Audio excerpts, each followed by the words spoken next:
Hello guys, मैं राहुल तिवारी आप सभी का स्वागत करता हूं तेज एकेडमी के इस प्लेटफॉर्म पर। आज हम पढ़ने वाले हैं नंबर सिस्टम, संख्या पद्धति। देखिए, ये जो संख्या पद्धति है, जो नंबर सिस्टम है, ये क्या है? आपके एप्टीट्यूड, आपके मैथमेटिक्स के क्या है? बेस है।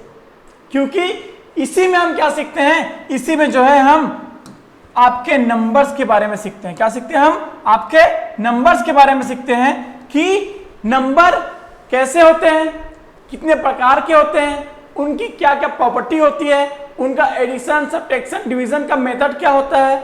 ठीक है, ये सारे चीजें जो है हम नंबर सिस्टम में ही जानते हैं। इसलिए हम क्या बोल सकते हैं कि जो नंबर सिस्टम है वो आपके मैथमेटिक्स, आपके एप्टीट्यूड क्या है? एक बेस है।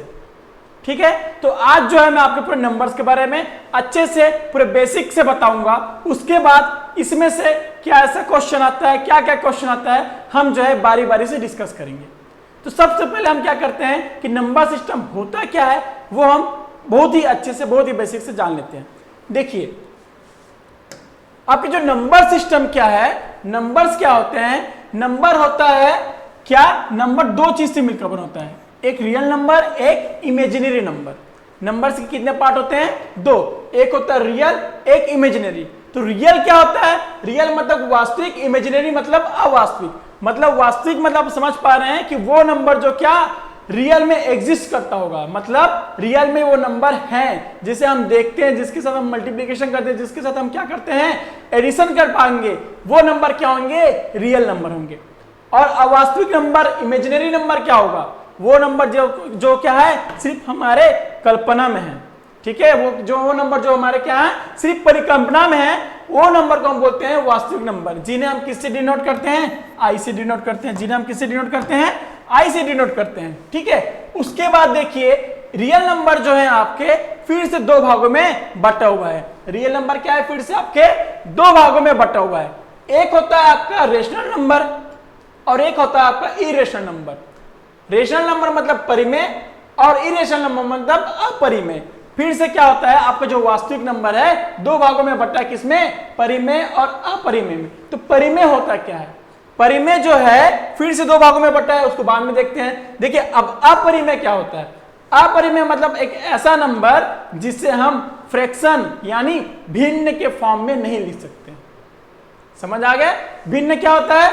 जैसे कि कोई भी नंबर है, जैसे कि 5/3, ठीक है, 8/4 या फिर p/q, ये सारे नंबर क्या होते हैं? भिन्न बोलते हैं। इनको क्या बोलते हैं? भिन्न या फिर फ्रैक्शन बोलते हैं, रेशियो पे बोलते हैं। ठीक है, तो वो नंबर जिन्हें हम जो है इन फॉर्म में नहीं लिख सकते हैं, ऐसे नंबर को हम बोलते हैं अपरिमेय, इरेशनल नंबर।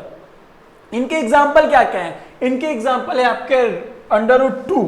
इनके एग्जाम्पल क्या है? √2। और क्या एग्जाम्पल है? उसके बाद इनके एग्जाम्पल होते हैं पाई। ठीक है, मतलब जितने भी नंबर रूट में हैं वो सारे के सारे नंबर क्या हैं? इरेशनल नंबर हैं। मैं फिर से रिपीट कर रहा हूं, जितने भी नंबर रूट में हैं वो सारे के सारे नंबर क्या हैं? इरेशनल नंबर है। बस यहां पे सिर्फ एक चीज का ध्यान देना है कि जैसे कि हमें बोल दूं कि √9, लेकिन हमको क्या पता है कि √9 क्या है? 3×3 होता है। तो यहां पे क्या कर ले? पेयर बनाते हैं, तो फिर क्या करता है? लास्ट में ये रूट से बाहर आ जाता है, तो क्या हो गया? 3 हो गया। हो गया 3। तो क्या √9 इरेशनल नंबर है? नहीं। ठीक है, √9 जो है इरेशनल नंबर नहीं है। तो हमको ध्यान रखना है कि वो नंबर जो रूट में तो है, बट जब उनको सॉल्यूशन करते हैं, जब उनको सॉल्व करते हैं, तो क्या होता है? लास्ट में जब रूट से बाहर आ जाता है, तो वैसे रूट वाले नंबर को हम इरेशनल नंबर पर अपरिमेय संख्या नहीं बोलेंगे। समझ आ रहा है कि वैसे नंबर को हम अपरिमेय संख्या नहीं बोलेंगे। लेकिन हां, वो सारे रूट के नंबर, रूट में वो सारे नंबर जो रूट से बाहर नहीं आ पाते हैं, वो नंबर आपके 100% क्या होंगे? अपरिमेय नंबर होंगे। Doubt clear? वो क्या होंगे? अपरिमेय नंबर होंगे। देखिए, ये क्वेश्चन आपको पूछ सकता है, ठीक है, कि √27 क्या ये रेशनल नंबर है कि नहीं? ठीक है, या फिर √16 क्या ये रेशनल नंबर है कि इरेशनल नंबर है, इस टाइप के भी क्वेश्चन आपके आ सकते हैं। तो रूट 16 जो है हमारा रेशनल नंबर है। क्यों? क्योंकि जब आप रूट 16 को जो सॉल्यूशन करेंगे, 16 को अंडर रूट 16 को जब सॉल्यूशन करेंगे तो वो क्या आएगा, 16 जो है 4 के फॉर्म में रूट से बाहर आ जाएगा, वर्गमूल से क्या हो जाएगा, बाहर आ जाएगा। इसलिए जो है वर्गमूल 16 जो है हमारा इरेशनल नंबर नहीं है, वो क्या है, रेशनल नंबर है। Doubt clear?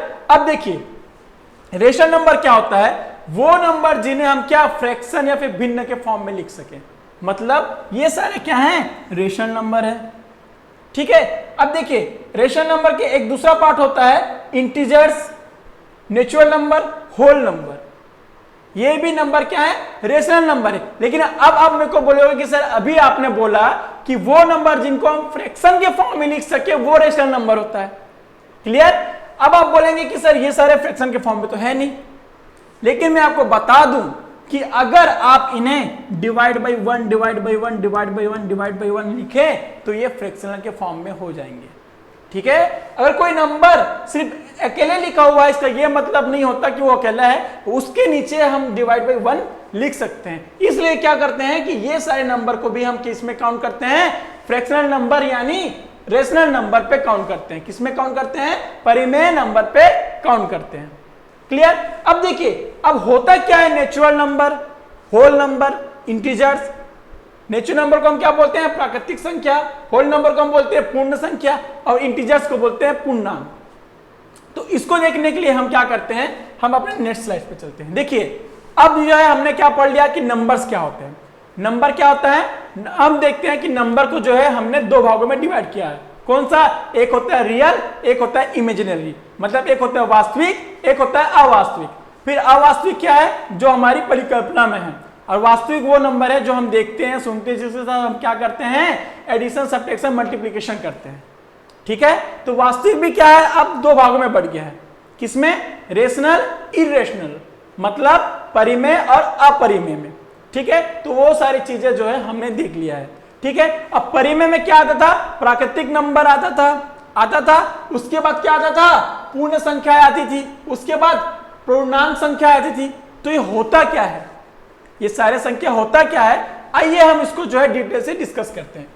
प्राकृतिक संख्या क्या होती है, प्राकृतिक संख्या बेसिकली जो है इनको हम n से डिनोट करते हैं। किससे करते हैं, इसको जो है हम n से प्रदर्शित करते हैं। प्राकृतिक संख्या वो संख्या है जो क्या एक से स्टार्ट होती है और 1 2 3 4 5 ऐसे करके इनफिनाइट तक जाती है। क्लियर हो रहा है, प्राकृतिक संख्या वो संख्या है जो क्या एक से स्टार्ट होके कहां तक, इनफिनाइट तक जाए, अनंत तक जाए। क्लियर? अब क्या होता है, पूर्ण संख्या, होल नंबर, वो क्या होता है, पूर्ण संख्या क्या है, बेसिकली इसमें क्या करते हैं, हम सिर्फ जीरो को जो है ऐड कर देते हैं। क्या करते हैं, अब हम जीरो को ऐड कर देते हैं, तो वो नंबर जो जीरो से इनफिनाइट यानी अनंत तक जाए, वो नंबर क्या होता है, आपके पूर्ण संख्याएं होती है। वो नंबर क्या होती है, पूर्ण संख्याएं होती है। क्लियर? तो अब देखिए यहां पे मैं क्वेश्चन पूछता हूं आपसे, क्या सारी प्राकृतिक संख्याएं, क्या सारी प्राकृतिक संख्याएं पूर्ण संख्याएं हैं? मैं क्या बोल रहा हूं, क्या सारी प्राकृतिक संख्याएं पूर्ण संख्याएं हैं? जी हां, बिल्कुल है। क्यों? क्योंकि पूर्ण संख्या के अंदर ये जो 1 2 3 4 इनफाइनाइट तक आ रहा है, ये सारे तो ये क्या है, यही तो प्राकृतिक संख्या हैं। तो हम बोल सकते हैं कि हां सारे प्राकृतिक संख्या क्या है, पूर्ण संख्या है। बट इसका उल्टा पॉसिबल नहीं है। मतलब क्या क्वेश्चन अगर बोल दे कि क्या है, सारे पूर्ण संख्या प्राकृतिक संख्या है, तो वो क्या होगा, पॉसिबल नहीं होगा। क्यों? क्योंकि पूर्ण संख्या में तो जीरो भी आता है और जीरो जो है हमारे प्राकृतिक संख्या में नहीं आती है। इसलिए कि अगर क्वेश्चन बोले कि सारे पूर्ण संख्या प्राकृतिक संख्या है, तो वो क्या हो जाएगा, नहीं। ठीक है, क्योंकि ये पॉसिबल है ही नहीं। ठीक है, अब देखिए, अब देखते हैं पूर्णांक संख्या क्या होती है। आपको नाम से स्पष्ट हो रहा है कि पूर्ण अंक मतलब क्या हो गया, अब अंक पूर्ण हो गया, पूर्णांक। मतलब इसमें क्या होता है, 0 1 2 3 टू इनफिनिट तो होता ही है। ठीक है, 0 1 2 3 से अनंत तक तो होता ही है, लेकिन इसमें हम क्या करते हैं, जो माइनस के नंबर होते हैं वो भी हम क्या करते हैं, इसमें ऐड कर देते हैं। ठीक है, तो इसमें क्या होता है, 0 से 1 2 3 इनफाइनाइट तक इधर भी जाता है, और 0 से -1 -2 से इधर इनफाइनाइट माइनस इनफाइनाइट तक इधर भी जाता है। मतलब जितने भी नंबर आप जानते हैं ना, वो सारे नंबर किस में आ जाते हैं, वो सारे नंबर आते हैं पूर्णांक संख्या में आ जाती है। ठीक है, तो क्या अगर हम बोले कि क्या प्राकृतिक संख्याएं एवं पूर्ण संख्याएं जो हैं क्या पूर्णांक संख्या है, तो हाँ, प्राकृतिक संख्या पूर्ण संख्या क्या है, पूर्णांक संख्या है, क्योंकि देख रहे हैं हम यहां से 1 से इनफिनिट क्या होता है, प्राकृतिक संख्या होता है, और वहीं अगर हम 0 जोड़ दें तो वो क्या होता है, होल संख्या होता है, जो किसके अंदर आता है, पूर्णांक संख्या के अंदर आता है। Doubt clear? ठीक है, अब देखिए अब क्या होता है, परिमेय संख्या। जैसे कि मैंने पहले ही बता दिया, परिमेय संख्या वो संख्या जिसको हम क्या कर सकते हैं, भिन्न के रूप में लिख सकते हैं, जिनको हम रेशियो के फॉर्म में लिख सकते हैं, P/Q के फॉर्म में लिख सकते हैं, वो होता है परिमेय संख्या। बस शर्तें क्या है, जो Q है वो क्या होना चाहिए, 0 के इक्वल नहीं होना चाहिए। क्लियर? अब देखते हैं अपरिमेय संख्या क्या होता है। तो मैं पहले से ही डिस्कस कर चुका हूं कि वो नंबर जो वर्गमूल के अंदर होते हैं वो अपरिमेय संख्या होते हैं। बस हमें ध्यान ये देना है कि वर्गमूल को अगर हम सॉल्व कर रहे हैं तो वो नंबर वर्गमूल से बाहर नहीं आना चाहिए। जैसे कि इसमें दिया है कि √2, √3, √5, √7 ये सारे अपरिमेय संख्या है। क्यों? क्योंकि इसका जो सॉल्यूशन है ही नहीं, इसको सॉल्व भी करेंगे तो ये नंबर रूट से बाहर आएंगे नहीं। लेकिन अगर यहीं पे √16 दे दे, क्या दे दे, वर्गमूल 16 दे दे, तो जब इसको आप सॉल्व आउट करेंगे तो क्या हो जाएगा, 4 4 में टूट जाएगा, और ये 4 क्या हो जाएगा, वर्गमूल से आपके बाहर आ जाएगा। तो ये नंबर जो है आपका अपरिमेय संख्या नहीं होगा, ये नंबर होगा आपका परिमेय संख्या। Doubt clear? अब देखिए पाई भी क्या होता है, पाई भी आपका जो होता है वो होता है अपरिमेय संख्या। लेकिन अब बहुत सारे स्टूडेंट के मन में आ रहा होगा कि सर आप गलत बता रहे हो। क्यों? क्योंकि सर पाई का तो है, हम क्या करते हैं 22/7 से डिनोट करते हैं, और अभी अभी आपने बोला कि हर वो नंबर जो फ्रैक्शन के फॉर्म में हो वो क्या होता है, परिमेय संख्या होता है। लेकिन मैं आपको बता दूं ये जो 22/7 है वो पाई की जो है एग्जैक्ट वैल्यू नहीं है। पाई की क्या है, वो एग्जैक्ट वैल्यू नहीं है। हम सिर्फ अपने कैलकुलेशन को इजी करने के लिए एज्यूम करते हैं कि उसकी वैल्यू क्या है, 22/7 है। ठीक है, अदरवाइज उसकी वैल्यू क्या होती है, 3.14 समथिंग ऐसे जो है वो कंटिन्यू चलता रहता है, उसका एंड होता ही नहीं है। ठीक है, लेकिन हम क्या करते हैं, अब हमको क्या है, पाई के साथ बहुत सारे कैलकुलेशन करने होते हैं, इसलिए हमने क्या किया है, अपने सहूलियत के लिए उसको 22/7 एग्ज्यूम कर लिया है। ठीक है, बट पाई को जो है हम फ्रैक्शन के फॉर्म में प्रदर्शित नहीं कर सकते हैं, इसलिए वो क्या होता है, हमारा अपरिमेय संख्या होता है। क्लियर? चलिए अब आगे देखते हैं क्या बोल रहा है, सम संख्या। तो आप सभी को पता है सम संख्या क्या है, वो संख्या जो स्वयं से, वो संख्या जो क्या 2 4 6 8 आदि, मतलब वो संख्या जो क्या हो जाए 2 से डिविजिबल हो, वो संख्या क्या होगी, सम संख्या होगी। क्लियर? वो संख्या जो 2 से डिविजिबल हो वो संख्या क्या होगी, सम संख्या होगी। और विषम संख्या क्या होगी, वो संख्या जो 2 से डिविजिबल ना हो वो संख्या क्या हो जाएगी, विषम संख्या हो जाएगी, जिसकी एग्जांपल क्या है 1 3 5 7 9 11। ठीक है, तो सम संख्या क्या है, वो संख्या जो 2 से डिविजिबल हो वो सम संख्या होती है, और वो संख्या जो 2 से डिविजिबल ना हो वो क्या होगी, हमारी विषम संख्या होती है। ठीक है, अब देखिए भाज्य और अभाज्य क्या होता है, भाज्य और अभाज्य क्या होता है। तो देखिए भाज्य क्या होता है, वो नंबर, ध्यान से सुनिए, वो नंबर जो स्वयं और एक के अलावा, वो नंबर जो स्वयं और एक के अलावा और भी किसी नंबर के साथ अगर डिविजिबल हो रहा है, फिर से रिपीट कर रहा हूं, वो नंबर जो स्वयं और 1 के अलावा और भी किसी नंबर के साथ डिविजिबल हो रहा है, तो वो नंबर होता है भाज्य संख्या। समझ आ रहा है? क्या करेंगे, कोई नंबर जो है स्वयं और 1 के अलावा अगर और किसी भी नंबर अदर नंबर के साथ डिविजिबल हो रहा है तो वो होता है भाज्य। जिसके एग्जांपल क्या हो गए 4, 6, 8, 9, 10। क्यों? क्योंकि 4 जो है 1 से भी डिविजिबल है और स्वयं से तो है ही, लेकिन उसके साथ साथ अदर नंबर मतलब 2 से भी क्या है वो डिविजिबल है, इसलिए वो क्या हो गया भाज्य संख्या हो गया। अगर हम एग्जांपल लेते हैं 9 का, तो 9 स्वयं और 1 से तो डिविजिबल है ही, बट उसके साथ साथ वो 3 से भी डिविजिबल है, इसलिए वो भी क्या हो गया भाज्य संख्या हो गया।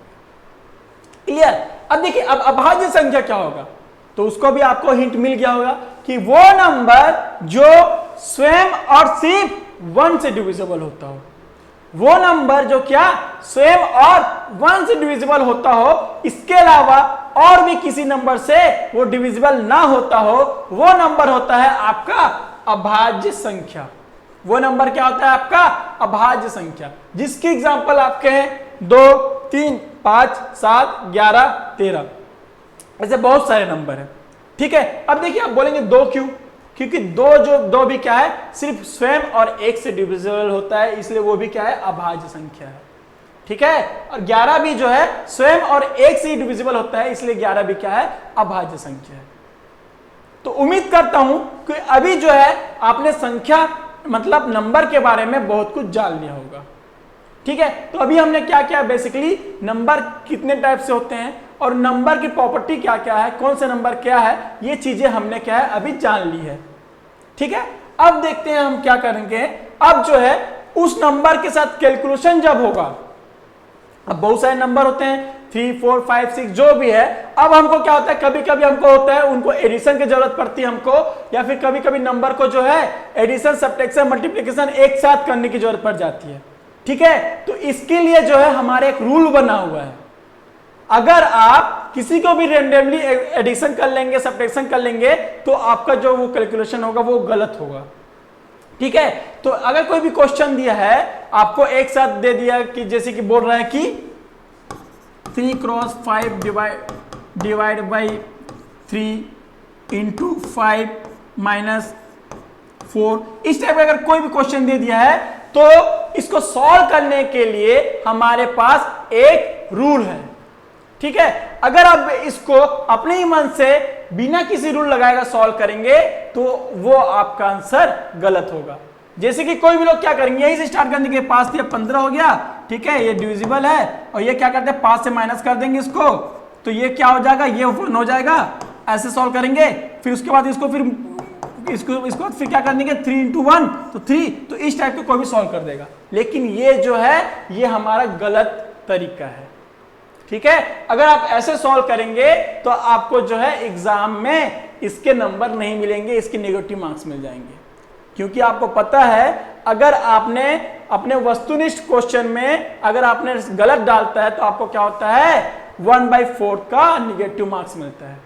ठीक है, तो इसलिए हमको क्या करना है, जब भी इस टाइप का क्वेश्चन आए तो हमको क्या यूज करना है, ये आप जो बोर्ड मास देख रहे हैं, ठीक है, ये जो आप बोर्ड मास देख रहे हैं, ये जो रूल है हमको यूज करना है। ठीक है, अब देखिए होता क्या है बोर्ड मास, ये जो बोर्ड मास हम देख रहे हैं ये होता क्या है, तो देखिए बी क्या डिनोट करता है, बी बेसिकली डिनोट करता है ब्रैकेट्स। ठीक है, बी क्या प्रदर्शित करता है, बी किसको प्रदर्शित करता है, ब्रैकेट को प्रदर्शित करता है। मतलब अगर कोई हमको क्वेश्चन दिया है और उस क्वेश्चन में अगर ब्रैकेट आ रहा है, मतलब इसका मतलब यह है कि हमको सबसे पहले किसको सॉल्व आउट करना है, ब्रैकेट को सॉल्व आउट करना है। ठीक है, मतलब यहां पे जो पहले आ रहे हैं ना, यहां पे जो पहले आ रहे हैं उसको क्या करना है, उसको पहले सॉल्व करते जाना है।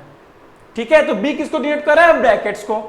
ओ किसको डिनोट कर रहा है, ओ डिनोट करता है आपको ऑर्डर, मतलब पावर को। जैसे कि हम बोलते हैं ना कि 4 की घात 4, 5 की घात 3, 5 की घात 7। ठीक है, तो जब भी इस टाइप के क्वेश्चन हो या फिर क्या आ जाए रूट या फिर वर्गमूल में आ जाए, तो उसको भी क्या करना है, हमको ब्रैकेट के बाद सॉल्व करना है। समझ आ गया, ब्रैकेट के बाद कौन सा सॉल्व होगा, ऑर्डर, पावर वाली जो चीज होगी वो सॉल्व होगी। ठीक है, उसके बाद डी क्या डिनोट करता है, डी आपको डिनोट करता है किसको, डिवीजन को। ठीक है, डी किसको डिनोट करता है, डी डिवीजन करता है, डी जो डिनोट करता है किसको, डिवीजन को। ठीक है, तो अगर कोई सॉल्यूशन दे दिया तो हमको क्या करना है, ब्रैकेट और ऑर्डर के बाद पहले उसके बाद क्या करना है, हमको डिवीजन करना है। वैसे m आपका डिनोट करता है मल्टीप्लीकेशन को, a डिनोट करता है प्लस को और s डिनोट करता है माइनस को। समझ आ रहा है? तो बोर्ड मास क्या है? बोर्ड मास एक रूल है जिसके हिसाब से हमको जो है अगर कोई कैलकुलेशन करने दे दे तो हमको क्या करना पड़ेगा? बोर्ड मास का रूल फॉलो करना ही पड़ेगा, तभी जो है हमारा जो कैलकुलेशन होगा वो क्या होगा? करेक्ट होगा। अब देखिए इसकी एग्जांपल देखते हैं।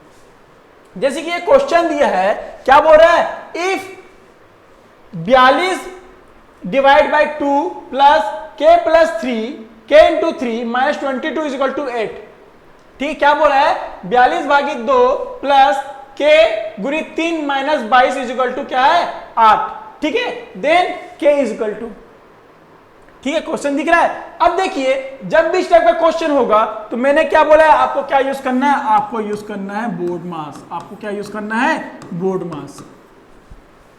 अब देखिए, अब चेक करिए, क्या यहाँ पे ब्रैकेट दिख रहा है? नहीं दिख रहा है, तो चलिए ब्रैकेट भी खत्म। क्या कहीं पे ऑर्डर मतलब पावर दिख रहा है? नहीं दिख रहा है, तो ये भी खत्म। क्या कहीं पे डिवीजन दिख रहा है? हाँ दिख रहा है। तो अब क्या करेंगे? सबसे पहले डिवीजन को सॉल्व करेंगे। ठीक है, तो यहाँ पे क्वेश्चन क्या दिया है? हमारा क्वेश्चन दिया है 42 divide by 2 plus k into 3 minus 22 is equal to 8, यही दिया है। तो हम पहले क्या सॉल्व करेंगे? पहले हम जो है ये जो डिवीजन वाला पोर्शन है वो सॉल्व करेंगे। तो जब इसको डिवीजन करेंगे तो क्या हो जाएगा? 21 हो जाएगा। क्या हो जाएगा? 21 हो जाएगा। फिर बाकी को एग्जैक्ट लिख देते हैं। क्लियर? उसके बाद फिर क्या सॉल्व करना है? उसके बाद सॉल्व करना है मल्टीप्लीकेशन, मतलब आपको जो है जो गुना के हैं उसको सॉल्व करना है, गुने में जो है उसको सॉल्व करना है। तो यहाँ पे गुने में कोई क्या है? ये है, तो ये क्या हो जाएगा? 21 plus 3k minus 22 equal to 8 हो गया। अब देखिए, अब तो यहाँ पे इजी हो गया। अब क्या कर दीजिए, इस जो है 22 को उधर शिफ्ट कर देते हैं, तो अब क्या हो जाएगा? 21 प्लस 3k। अब क्या हो जाएगा? जब इधर जाएगा तो वो क्या हो जाएगा? प्लस में हो जाएगा। तो फिर यहां से क्या हो जाएगा? 21 plus 3k is equal to क्या? 30, और यहां से फिर 3k क्या आ जाएगा? 3k आपका आ जाएगा 30 माइनस 21, मतलब क्या? 3k इज इक्वल टू क्या? 9। तो यहां से आपकी k की वैल्यू आ जाएगी 9/3, मतलब क्या? 3। तो आपका आंसर क्या होगा? आंसर डी 3 आपका हो जाएगा करेक्ट आंसर। क्लियर? हमको क्या करना है? सिर्फ बोर्ड मास का जो रूल है उसको जो है हमको केयरफुली आपको जो है फॉलो करने हैं। क्लियर? अब देखिए प्लस माइनस में ज्यादा जो है हमको प्रॉब्लम नहीं होगा। प्लस माइनस अगर आप आगे पीछे भी थोड़ा सा कर लेंगे तो चल जाएगा, लेकिन जो है मल्टीप्लिकेशन और डिवीजन जो है आपको दिए हुए सीरीज में ही करने पड़ेंगे। क्लियर? अब देखिए नेक्स्ट क्वेश्चन देखते हैं। अब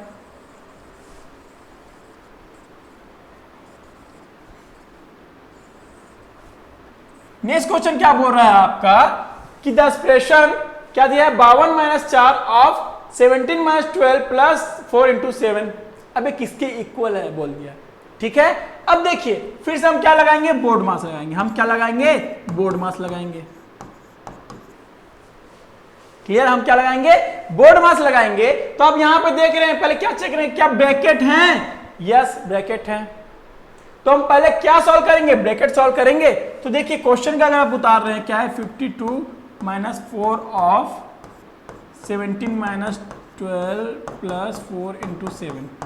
ठीक है, तो सबसे पहले क्या सॉल्व होगा? सबसे पहले आपका ब्रैकेट सॉल्व होगा। तो जब आप ब्रैकेट को सॉल्व करेंगे तो क्या हो जाएगा? 52 माइनस 4 ऑफ 17 में 12 गया, क्या हो गया? 5 प्लस 4 इंटू 7। ठीक है, क्या हो जाएगा? प्लस 4 इंटू 7 हो जाएगा। क्लियर? अब देखिए ब्रैकेट के बाद क्या आता है? ओ जो है आपको क्या डिनोट करता है बताया था? ऑर्डर भी डिनोट करता है, लेकिन एक चीज और डिनोट करता है, ओ जो है आपका ऑफ भी डिनोट करता है। क्या करता है? ओ जो है आपको भी जो है ये प्रदर्शित करता है। मतलब अगर ऑफ आ रहा है तो वो भी क्या होगा? ब्रैकेट के बाद पहले उसको सॉल्व करेंगे। ऑफ का मतलब क्या होता है? ऑफ का मतलब होता है मल्टीप्लीकेशन। आपका क्या मतलब होता है? मल्टीप्लीकेशन होता है। तो अब देखिए अब क्या सॉल्व होगा? ये जो 4 ऑफ 5 है, मतलब इसको हम क्या करेंगे? मल्टीप्लाई करेंगे। तो ये क्या हो जाएगा? 52 माइनस क्या हो जाएगा? 20 प्लस 4 इंटू 7। कोई डाउट? यही होगा। अब हमको देखने का डिवीजन है यहाँ पे, कहीं पे नहीं डिवीजन नहीं है, तो क्या मल्टीप्लीकेशन है? हाँ है, तो मल्टीप्लीकेशन है तो क्या है, इसको सॉल्व करेंगे 52 माइनस क्या 20 हो जाएगा, ये क्या होगा 7 4 जा 28 है। उसके बाद क्या देखना है एडिशन, तो एडिशन देखेंगे तो क्या है 28 और 52 है, ठीक है। तो 28 और 52 को जब एडिशन करेंगे तो क्या हो जाएगा 80 माइनस 20, तो जब इसको सॉल्व करेंगे तो आपका आंसर क्या आ जाएगा 60, मतलब 60 जो होगा क्या होगा आपका करेक्ट आंसर होगा, मतलब आपका ऑप्शन जो है डी क्या होगा आपके करेक्ट आंसर होंगे। क्लियर। अभी देखिए बोर्ड मास में क्या होगा, पहले ब्रैकेट सॉल्व करेंगे, फिर ऑर्डर मतलब पावर सॉल्व करेंगे, और ओ क्या डिनोट करते हैं, ओ जो है ऑफ को भी डिनोट करते हैं, तो ऑफ सॉल्व करेंगे। उसके बाद क्या division, multiplication, addition, subtraction. Clear. तो हमको जो है हमेशा ये रूल फॉलो करने ही है। नेक्स्ट क्वेश्चन देखते हैं। अब देखिए क्वेश्चन क्या बोल रहा है, अब इसमें हम क्या यूज करेंगे, बोर्ड मास। क्लियर, क्या यूज करेंगे, बोर्ड मास यूज करेंगे। तो आप देख रहे हैं हमको पहले क्या चेक करना है, ब्रैकेट चेक करना है, क्या चेक करना है, ब्रैकेट चेक करना है। तो यहां पे देख रहे हैं कि हाँ यहां पे ब्रैकेट है, तो अब इसको क्या लिखेंगे, पहले क्वेश्चन को यहां पे लिख देते हैं। अब देखिए ब्रैकेट जब सॉल्व करेंगे तो ये क्या आ जाएगा, यहां पे आ जाएगा पहले 4 हो जाएगा, ठीक है। उसके बाद फिर इसको क्या करेंगे, मल्टीप्लाई करेंगे, क्या हो गया 8। कोई डाउट यहां तक, क्लियर। तो ये जो ब्रैकेट वाला काम है वो क्या हो गया हमारा हो गया। उसके बाद क्या देखना है, ऑर्डर मतलब पावर देखना है कि क्या पावर वाली कोई नंबर है, तो हाँ यहाँ पे क्या है 4 का पावर 4 का वर्ग का है 2 है, तो पहले आप उसको सॉल्व करेंगे, तो ये क्या हो जाएगा 1 प्लस 4 का इसका क्या होता है 16। क्लियर। तो हमारा ये जो ऑर्डर वाला काम है वो भी हो गया। अब हम क्या देखेंगे, क्या डिवीजन है, तो हाँ यहाँ पे डिवीजन भी है, तो हम क्या करेंगे, अब जो है डिवीजन वाला काम करेंगे। तो फिर से क्या करेंगे, इसको जब डिवाइड करोगे तो 2 हो जाएगा, ठीक है ये। अब फिर क्या देखेंगे, एडिशन देखेंगे, डिवीजन हो गया। अब मल्टीप्लिकेशन देखेंगे, तो यहाँ पे मल्टीप्लिकेशन तो है नहीं, तो इसको रहने दीजिए। एडिशन है, हाँ है, तो पहले इसको एडिशन कर दीजिए। इसको जब एडिशन करेंगे, जब इसको ऐड करेंगे तो ये आएगा। उसके बाद क्या होगा, उसके बाद होगा आपका सब्ट्रैक्शन। तो जब इसको आप सब्ट्रैक्ट करेंगे तो आपका आंसर क्या आ जाएगा 53 क्या होगा आपका करेक्ट आंसर होगा। समझ आ रहा है।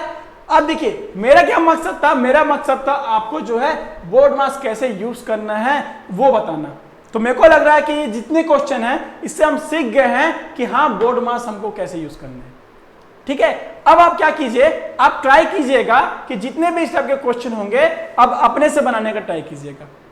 तो मेरा यकीन है कि अगर हम इस बोर्ड मास को अच्छे से हम फॉलो करेंगे तो आपके आंसर जो है 100% करेक्ट आएंगे, ठीक है। अब देखते हैं हम, अब आता क्या है नंबर सिस्टम में जो है, अब हम देखते हैं कि कौन सा नंबर को हम कैसे पहचानेंगे कि वो किससे डिविजिबल है, ठीक है। क्योंकि जब आप देखिए आपका जो है कंपटीशन एग्जाम किसका खेल है, कंपटीशन एग्जाम आपका खेल है सिर्फ टाइमिंग का। किसका खेल है, सिर्फ टाइमिंग का। मतलब अगर आप दिए हुए टाइम में अपना क्वेश्चन सॉल्व आउट कर रहे हैं, इसका मतलब यह है कि आप अच्छे नंबर लाने वाले हैं, ठीक है। तो उसके लिए हमको क्या करना पड़ेगा, उसके लिए हम जितने भी शॉर्टकट हो सकता है उसको हमारे माइंड में रखने होंगे, ठीक है। तो अगर हमको जानना है कि कौन सा नंबर किससे डिविजिबल है, उसके लिए भी कुछ ना कुछ हमारे पास क्या है, एक ट्रिक होता है, वो चीज आज हम देखते हैं। देखिए अगर आपको पता करना है कि कोई नंबर 2 से डिविजिबल है कि नहीं, तो उसके लिए हमको क्या देखना है कि वो नंबर क्या होना चाहिए, सम नंबर होना चाहिए, ठीक है। या फिर वो नंबर क्या होना चाहिए, सम नंबर होना चाहिए। मतलब वो क्या होगा, 2 से डिविजिबल होगा। मतलब 0 2 4 8 4 6 8 ये क्या है, ये सारे एग्जाम्पल है जो क्या हो रहे हैं 2 से डिविजिबल हो रहे हैं। क्लियर। अगर आपको पता करना है कि कोई नंबर 3 से डिविजिबल है कि नहीं, उसके लिए आपको क्या करना पड़ेगा कि दिए हुए अंकों को क्या करना पड़ेगा, योग करना पड़ेगा। फिर जो योग आएगा अगर वो 3 से डिविजिबल हो रहा है, मतलब आप कह सकते हैं कि जो गिवन नंबर है वो क्या होगा, 3 से 100% डिविजिबल होगा। समझ आया, नहीं आया? चलो इसकी एग्जांपल देखते हैं।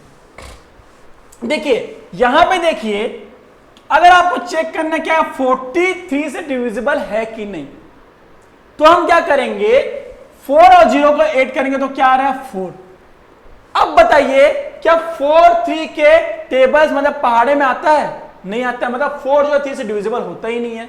तो हम बोल सकते हैं कि जो पूरा 40 जो है 3 से डिविजिबल नहीं होगा।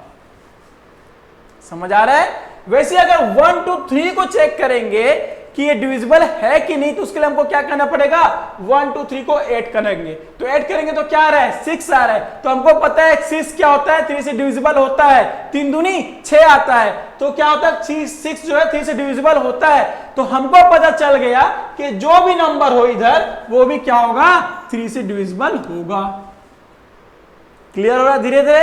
अब फिर से देखते हैं 6 5 6 वगैरह आपको चेक करना है कि या क्या ये 3 से डिविजिबल है कि नहीं, तो उसके लिए हम क्या करेंगे, उसको ऐड करेंगे। तो हम जब इसको ऐड करें तो क्या आ रहा है, 17 आ रहा है। तो हमको पता है जब भी हम उसको नंबर को ऐड करें तो 17 आ रहा है, मतलब वो क्या है, ये 3 से डिविजिबल तो होता नहीं है 17, इसलिए क्या बोल सकते हैं कि सारे नंबर भी क्या होंगे, 3 से डिविजिबल होंगे ही नहीं। क्लियर? अब एक और देख लेते हैं, 9021 को अगर चेक करना है कि वो 3 से डिविजिबल है कि नहीं, तो उसके लिए आप क्या करेंगे, 9021 को आपस में जोड़ेंगे। तो आपस में जोड़ने पर क्या आ रहा है, 12 आ रहा है, और हमको पता है 12 क्या होता है, 3 से डिविजिबल होता है। इसलिए ये जो 9021 है वो भी क्या होगा, 3 से डिविजिबल होगा। क्लियर? अब देखिए, अब हमने क्या सीख लिया, हमने ये सीख लिया कि 3 से डिविजिबल है कि नहीं वो कैसे चेक करते हैं। अब देखते हैं कि 4 के लिए क्या कंडीशन है। तो 4 के लिए क्या है, कोई भी नंबर दिया हो, जितने भी डिजिट का नंबर दिया हो, जितने सारे भी नंबर दिए हो, उसमें से लास्ट के दो, अंतिम के 2 अंक उठाने हैं और उसको जो है 4 से विभक्त, मतलब 4 से डिवाइड करके देखना है। अगर वो नंबर 4 से डिविजिबल है तो जितने भी डिजिट का नंबर है वो 100% 4 से डिविजिबल होगा। समझ नहीं आ रहा है? इसके भी एग्जांपल देखते हैं। देखिए, अब आपको चेक करना है कि क्या 40, चलो 40 तो इजी है, कि आपको चेक करना है कि क्या 656 4 से डिविजिबल है। हमको क्या चेक करना है कि जो 656 है 4 से डिविजिबल है कि नहीं। तो उसके लिए क्या करने बोले हैं कि इधर कुछ भी हो, 9 हो, 8 हो, 7 हो, मतलब ये नंबर क्या हो गया हो, 7 8 9 6 5 6 हो गया हो, उससे कोई मतलब नहीं है। हमको सिर्फ क्या करना है, ये जो लास्ट अंतिम के 2 नंबर है उसको उठाने हैं। तो अंतिम के 2 नंबर क्या हो गया, 56 है। अब आपको चेक करना है कि क्या 56 जो है 4 से डिविजिबल है। तो देखिए 4 1 जा 4, 1 बच गया, अब क्या बच गया, वो 16 हो गया, और 4 चौक 16 होता है, मतलब हम कह सकते हैं कि हाँ 56 क्या है, 4 से डिविजिबल हो रहा है। ठीक है, तो हम क्या बोलेंगे कि अगर ये जो नंबर है लास्ट के 2 नंबर 4 से डिविजिबल हो रहे हैं, इसका मतलब क्या है कि ये नंबर भी क्या होगा, 4 से डिविजिबल होगा ही होगा। क्लियर? फिर से एक एग्जांपल देखते हैं। अगर आपको 108 को चेक करना है कि 4 से डिविजिबल है कि नहीं है, तो आपको क्या करना है, सिर्फ लास्ट के 2 डिजिट को लिखना है। तो क्या है, 08 है, तो आपको पता है 8 जो है 4 से डिविजिबल होता ही है, तो हम कह सकते हैं कि क्या ये 108 भी क्या होगा, 4 से डिविजिबल होगा ही होगा। क्लियर? अगर हम बात करें कि 9021 को चेक करना है कि ये 4 से डिविजिबल है कि नहीं, तो हम क्या करेंगे, उसके लास्ट के 2 डिजिट को लेंगे। तो लास्ट के 2 डिजिट क्या है इसके, 21, और हमको पता है कि 21 क्या है, 4 से डिविजिबल होता ही नहीं है, इसलिए ये जो पूरे नंबर हैं वो भी क्या होंगे, 4 से डिविजिबल नहीं होंगे। क्लियर हो रहा है? अब देखिए, अब आते हैं 5 पे। तो अगर आपको चेक करना है कि 5 से डिविजिबल कौन कौन से नंबर होते हैं, उसके लिए बहुत ही सिंपल सा ट्रिक है कि उसके अगर लास्ट में क्या आ जाए, 0 आ जाए और 5 आ जाए, इसका मतलब क्या है कि वो नंबर जो है आपके क्या हो रहे हैं, 5 से डिविजिबल हो रहे हैं। ठीक है, वो नंबर कितने भी डिजिट का हो, वो नंबर कुछ भी हो, वो नंबर कैसा भी हो, लेकिन लास्ट में अगर 0 आ गया या अगर फिर 5 आ गया, मतलब वो पूरे का पूरा नंबर क्या होगा, 5 से डिविजिबल होगा ही होगा। क्लियर? अब देखिए, अब हम देखते हैं 6 के लिए क्या कंडीशन है। तो 6 के लिए बेसिकली क्या होता है, जो हमने 2 और 3 के लिए यूज किया था, अगर वो नंबर 2 और 3 दोनों के जो टर्म्स एंड कंडीशन को फॉलो करता है, तो वो 100% क्या होगा, 6 से भी डिविजिबल होगा। ठीक है, अब देखते हैं इसके भी एग्जांपल देखते हैं। इसके एग्जांपल क्या है, अगर हम बोलूं कि क्या 546 मतलब 546 क्या 6 से डिविजिबल है कि नहीं है, ये जानना है, तो हमको क्या चीज देखना है, सिर्फ 2 चीज देखना है। क्या कि क्या वो नंबर इवन है कि ऑड है। ये क्यों? क्योंकि हमको पता है 2 किससे डिविजिबल होता है, इवन नंबर, इवन मतलब सम नंबर से। अगर वो सम हुआ तो 2 वाला कंडीशन जो है वो क्या कर रहा है, फुलफिल कर रहा है। ठीक है, तो ये तो क्या है, इवन है, सम है। ये क्या है, सम है, तो ये दो वाला जो कंडीशन है वो फुलफिल कर रहा है। अब किसको चेक करना है, 3 के लिए चेक करना है। तो 3 के लिए क्या होता था, इन सभी नंबर को हम क्या करेंगे, आपस में जोड़ेंगे। तो जब आपस में जोड़ेंगे तो क्या आ रहा है, 15 आ रहा है, और हमको 15 है कि क्या, हमको पता है कि 15 जो है 3 से डिविजिबल होता है। तो इसलिए हम क्या बोल सकते हैं कि ये नंबर क्या कर रहे हैं, 2 और 3 दोनों को कंडीशन को फॉलो कर रहा है, इसलिए ये नंबर जो है 100% क्या होगा, 6 से डिविजिबल होगा ही होगा। क्लियर। अब देखिए 7 के लिए क्या कंडीशन है, 7 के लिए कंडीशन क्या है, अगर कोई नंबर दे दिया है, अब आपको चेक करना है कि ये 7 से डिविजिबल है कि नहीं। उसके लिए हमको क्या करना है कि जो लास्ट का जो नंबर है उसको हमको क्या कर देना है, डबल कर देना है। लास्ट के नंबर को हम क्या करेंगे, डबल करेंगे। उसके बाद डबल करने के बाद उस नंबर को जो बचे हुए नंबर से हम क्या करेंगे, माइनस कर देंगे। बचे हुए नंबर से हम क्या कर देंगे, माइनस कर देंगे। उसके बाद जो भी नंबर आएगा, अगर वो नंबर 7 से डिविजिबल होता हो, जैसे कि यहाँ पे क्या आया है, 42 आया है, और हमको पता है कि 7 छक्का क्या होता है, 7 छक्के होता है 42। तो हम क्या बोलेंगे कि अगर ये नंबर डिविजिबल हो रहा है तो हम क्या बोल सकते हैं कि ये सारे के सारे जो नंबर हैं, कि जो पूरा टोटल नंबर है 567, ये भी क्या होगा, 7 से 100% डिविजिबल होगा ही होगा। क्लियर, 7 का भी क्लियर हो गया। अब देखते हैं 8 के लिए। तो 8 के लिए क्या बोल रहे हैं कि जैसे कि हमने 4 में क्या किया था, अंतिम के 2 पद लिए थे ना, वैसे हम 8 में क्या करेंगे, अंतिम के 3 पद को लेंगे और उस 3 पद को चेक करेंगे कि क्या ये डिविजिबल है कि नहीं है। अगर वो 8 से डिविजिबल हो जाएगा अंतिम के 3 पद, तो हम बोल सकते हैं कि वो पूरा जो डिजिट है वो भी क्या होगा, 8 से डिविजिबल होगा। इसका एग्जाम्पल देखते हैं हम। ये जो है क्या है, 32,768 है। हमको चेक करना है कि क्या ये 8 से डिविजिबल है कि नहीं। तो इसके लिए हम क्या करेंगे, इसके लिए हम अंतिम के 3 पद को लेंगे।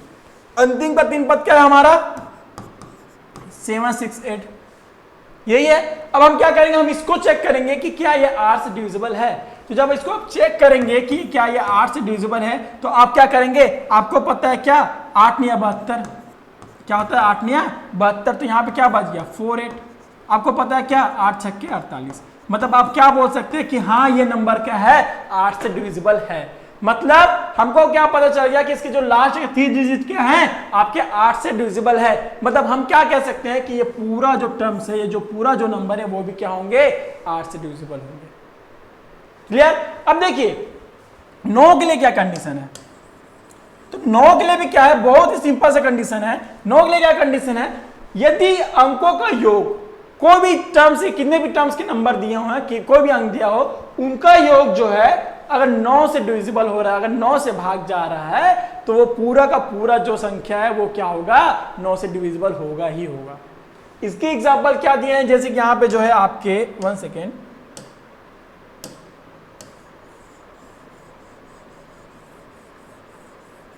ठीक है। अब देखिए इनके क्या एग्जांपल दिए हैं, 4 6 5 3 7 2। हमको क्या चेक करना है कि क्या ये 4 6 5 7 3 2 जो है 9 से डिविजिबल है कि नहीं। उसके लिए हम क्या करेंगे, 4 6 5 3 7 2 को क्या कर देंगे, आपस में जोड़ देंगे। तो जोड़ेंगे तो क्या आ रहा है, ये 10 हो जाएगा, 10 5 15, 15 3 18, 18 7 हो गया आपके 25, और 25 और 2 क्या हो गया आपके 27। हमको पता है कि ये जो 27 है वो क्या होता है, 9 से जो है भाग जाता है, 9 से क्या होता है, डिविजिबल होता है। क्यों, क्योंकि 9 कम 9 9 3 18 9 3 क्या होता है, 27 होता है। ठीक है, तो हमको ये पता है कि ये जो 27 जो है 9 से डिविजिबल है। मतलब हम क्या करते हैं कि जो भी नंबर दिया अगर उसको हम सम कर रहे हैं, और वो सम जो भी हो रहा है अगर वो 9 से डिविजिबल है, तो हम बोल सकते हैं कि ये जो पूरा जो नंबर है वो भी क्या होगा, 9 से डिविजिबल होगा ही होगा। क्लियर, 9 का भी क्लियर हो गया। अब हम देखते हैं 11 के लिए क्या कंडीशन है। अब देखिए 10 बोलेंगे सर 10 के लिए तो बताया नहीं भाई, 10 के लिए क्या बताएं। 10 के लिए तो सिंपल है, अगर लास्ट में 0 आ गया तो वो 100% 10 से डिविजिबल होगा ही होगा। ठीक है, तो अब हम क्या देखते हैं, अब हम 11 का देखते हैं। ठीक है, 11 के लिए क्या है, 11 के लिए हम क्या करेंगे, जो विषम में जो संख्या है, विषम स्थान में जो संख्या है और जो सम स्थान में जो संख्या है, उन्हें आपस में हम क्या कर देंगे, सम करेंगे। उसके बाद जो सम संख्या वाले जो स्थान को जो हम सम किए हैं और जो विषम संख्या वाले स्थान को जो सम किए हैं उनको आपस में हम क्या कर देंगे, माइनस कर देंगे, उनको आपस में घटा देंगे। अगर घटाने के बाद वो 0 हो जाए या फिर ऐसा कोई नंबर आए जो क्या हो 11 से डिविजिबल हो, तो हम बोल सकते हैं कि वो नंबर क्या होगा, 11 से डिविजिबल होगा। इसके एग्जांपल देखते हैं। इसके एग्जांपल क्या है, 1 सेकेंड। इनके एग्जांपल क्या है, 795542। इसका एग्जांपल क्या है, 795542। मतलब अगर आपको चेक करना है कि क्या ये नंबर आपका 11 से डिविजिबल है कि नहीं, तो उसके लिए हमको क्या करना पड़ेगा, आपको चेक करना पड़ेगा ये क्या है 1, इसका पोजीशन क्या है 1 है, इसका पोजीशन 2 है, इसका पोजीशन 3, इसका पोजीशन 5, इसका पोजीशन 5, इसका पोजीशन 6। ठीक है, हमने क्या किया, पहले इसका पोजीशन देख लिया। तो पोजीशन मतलब ये कौन से पोजीशन पे, ये विषम संख्या के पोजीशन पे है, ये भी विषम संख्या के पोजीशन पे है और ये भी क्या है, विषम संख्या के पोजीशन पे है। तो हमने क्या किया, हमने अभी क्या किया, कौन सी संख्या किस पोजीशन पे है वो हमने चेक कर लिया। ठीक है, अब हमको क्या करना है, जो संख्या विषम के स्थान पे है उनको आपस में योग करना है। तो विषम के स्थान पे कौन कौन सा, 2, 5, 9। तो इसको क्या कर देंगे आप, 2, 5, 9 को आप प्लस कर दीजिए। उसके बाद जो संख्या सम में है, सम के स्थान पे जैसे कि 2, 4, 6 के स्थान पे है, उसको आप क्या करेंगे, अलग से ऐड करेंगे। 4, 5, 7 को अलग से ऐड करेंगे। ठीक है, जब इसको ऐड करें तो क्या आ रहा है यहाँ पे, जब इसको ऐड कर रहे हैं तो आपका आ रहा है 16 और जब इसको ऐड कर रहे हैं तो भी आपका क्या आ रहा है 16।